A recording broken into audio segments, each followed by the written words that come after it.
ኢትዮጵያ ደካማ ሆና እንድትኖር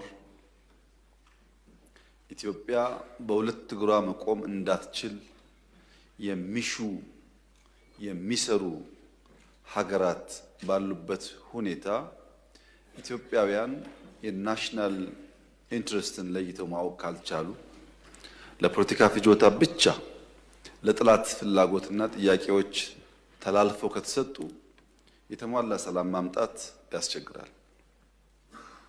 የኢትዮጵያን እድገት እና በሁለት እግር መቆም የማይፈልጉ ሀገራት በጦርነት ሊያሸንፉን እንደማይችሉ ያውቁታል። ባዳዎቹ በደንብ ያውቁታል። ለምን? የኢትዮጵያን አቅም ላኪው ያውቀዋል፣ ተላላኪው ግን ይጓጓል። በተነገረው ቁጥር ዘሎ እዚህ የሚመጣ ስለሚመስለው ይጓጓል። ጉጉት የወለደው በሽታ ነው። እየተላከ እንደሆነ ያውቃል። በራሱ ዓላማ ላይ እንዳልቆመ ያውቃል። እሱ የያዘውን ሐሳብ ይዞ ቢመጣ ለውጥ እንደማያመጣ ያውቃል። ግን ጉጉት ይይዘዋል። ባለፈውም ብያለሁ፣ ኢትዮጵያ ውስጥ የሆነን ሰፈር እገነጥላለሁ የሚልም እጠቀልላለሁ የሚልም ገቢር ነበብ አይደለም። ኢትዮጵያ ለመገንጠልም ለመጠቅለልም አትመችም። በተግባር ኢትዮጵያን ካለማወቅ፣ በቅጡ የኢትዮጵያን ባህል ካለማወቅ እና እንደው በጉጉትና መሻት ብቻ የሚጋልቡ ፈረሶች የነሱን ፍላጎት ለማሳካት ቀላል መንገድ ይመስላቸው ከጠላት ጋር ማበር ነው።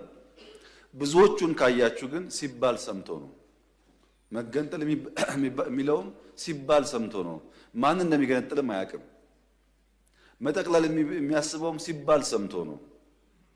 እንኳን ለመጠቅለል አክብሮ ለመኖርም በጣም ከባድ ጊዜ እንደሆነ አይገባውም። ሲባል ሰምቶ ነው። ይሄ ችግር ባለበት የተሟላ ሰላም ማምጣት የራሱ ውጣ ውረድ አለው።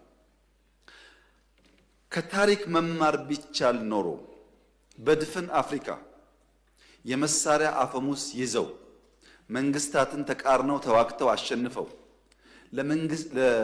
ላሸነፉት ሀገር ልማትና ዲሞክራሲ ያመጣ አንድ ሀገር የለም።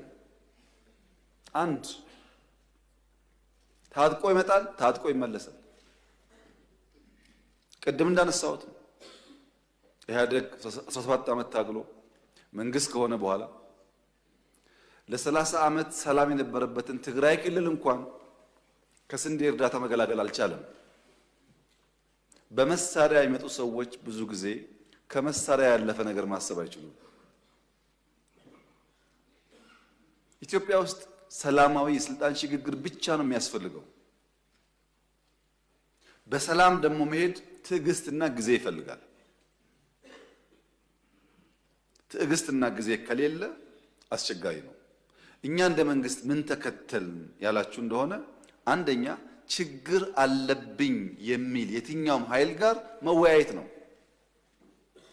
ለምሳሌ ሸኔ ጋር ተወያይተን ከፊል የሸኔ ኃይል በሰላም ገብቶ ስልጣን ላይ የሉ አልተወያየንም። ከትግራይ ወገኖች ጋር ተወያይተን ከፊሎቹ ገብተው ስልጣን ላይ የሉ። እኔና ጌታቸው ረዳን በጋራ የሚያይ ሰው አሁን ይሄን መንግስት አይወያዩም ብሎ ቢያስብ አይገርምም?